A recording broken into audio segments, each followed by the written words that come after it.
Hello guys, welcome to Alasdair Aquatics. I hope you're doing well.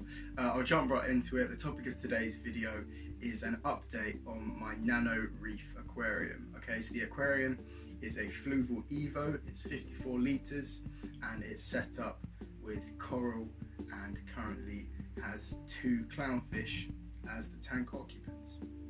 So I'm going to start off with some of the sad news which happened since the last video on this tank.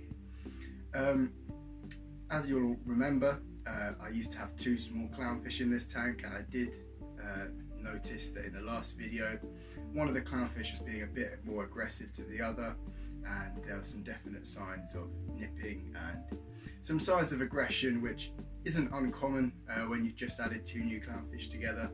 They're sort of setting up a pecking order, and the more dominant clownfish will eventually grow larger and turn into a female. Okay, so all clownfish are actually born male, which is quite an interesting fact, and the more dominant clownfish grows bigger and morphs into a female. Okay, so sadly what ended up happening is after a few weeks I went away for one night and came back the next morning and found that the clownfish that was being picked on had died.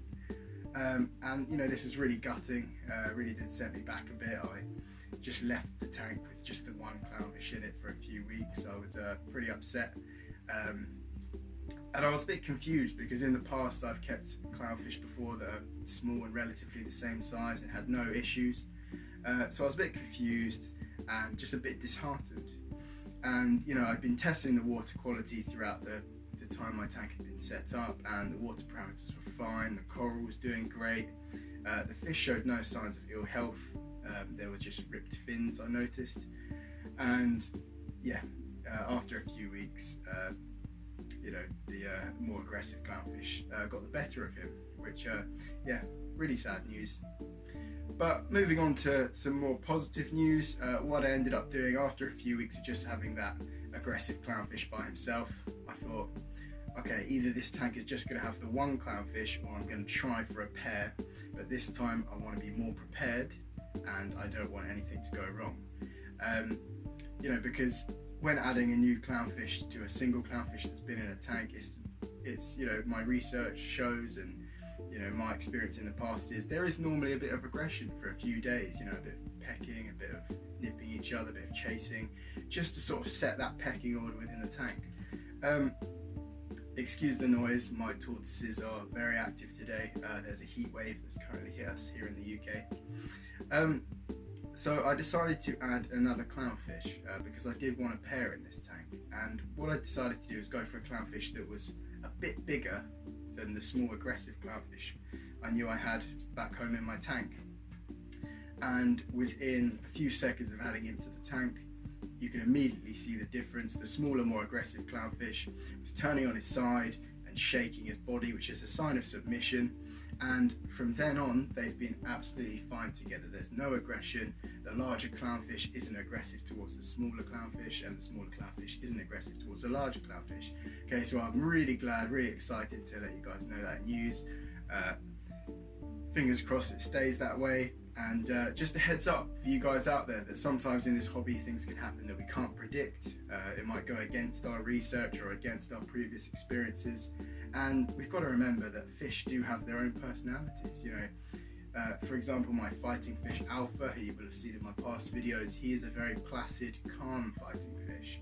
And on the contrary to that, I've had fighting fish that have been absolutely ruthless, and you can't have anything else in the tank, they tear it apart. You know, so in this hobby, it is a game of kind of learning and experience, and you know, I just wanted to take this as a lesson, to not get too complacent and really stay on top of what I'm doing, and sort of do enough research and really hope that what I've got set up is going to work for the future.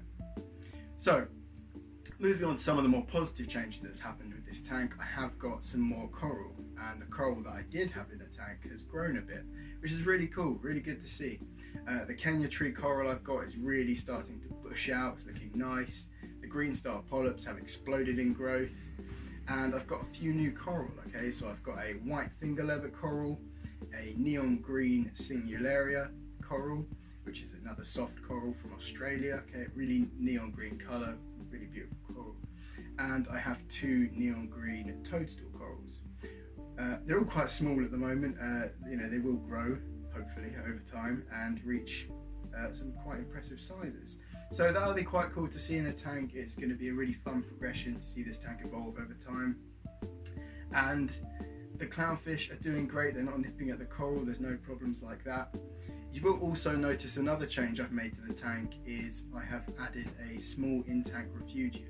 Now, for those of you that don't know what a refugium is, they're normally located in the sump or away from the display part of a fish tank, so they're normally located underneath. And what people normally do is section off an area of the sump where they grow macroalgae. Okay, and macroalgae is something like Cheeto or Ketomorphia, excuse the pronunciation of that one, I'm not 100% sure. And what this macroalgae does is basically grows quite fast, especially if you give it some light. So normally in a refugium you'll have a light over it and you have some of this macroalgae in a portion of your sump, and it will grow really quickly. And what it's doing as it's growing is it's pulling lots of nutrients from the water, which means the algae, the pest annoying algae that you get in your display tank, makes everything look green and not nice, doesn't have as much nutrients to thrive on, and in some cases you could completely eliminate algae or, you know, reduce it, which is what's happened with my tank. I'd say it's been set up now for around 3 months, and I've only had to clean the glass probably a handful of times, you know.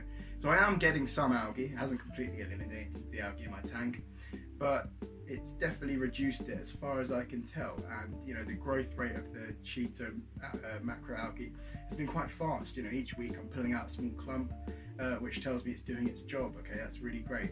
And as far as the tank goes, I've just kept the filtration as stock, what comes out the box. I've also added a small power head to the tank, and I'm just using the stock lighting. Okay, so a really good tank for those of you out there that are wondering if, do I want to get into the reef side of things? It's a really good beginner tank, and if you want to just try growing some soft, easy beginner corals and just have some clownfish, keep it quite simple, you definitely can do it and get some good results. Another thing I really do like about this tank is that sort of hovering effect. It doesn't just sit flush on the desk. It has a sort of smaller foot space underneath, which is very hard for me to explain. Now I'm trying to do it, but it looks like the tank from certain angles, it looks like it's just hovering a little bit above the desktop, which is really cool. Okay, so what I do now is I give you guys a closer look at the tank and how it's doing, and hope you enjoy.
Okay guys, so we've come to the end of the video. I really do hope you've enjoyed this one. Started off quite a sad note, but I want to be truthful and transparent with you guys. You know, in this hobby, things do go wrong and mistakes can happen. And it's just important that we learn from these mistakes. And I just want to make as many people aware of the possibilities, you know, when keeping clownfish or keeping other types of fish, you know. So I hope you've taken something away from that, and I hope you've enjoyed the update. I hope you enjoyed the video. If you did, please remember to leave a like, leave a comment, and hit that subscribe button, okay? So you get notified about more videos in the future. And when you are leaving me a comment, let me know if you think I should do anything with this tank. Do you think I should change anything? Are there any coral you think I should try in here? You know, I am limiting myself to soft coral and possibly in the future some LPS, but you know, what's your opinions? You know, I really do appreciate them, and I do read all the comments that you guys leave. So I hope you've enjoyed this one, and until next time guys, it's bye from me. Have a good one.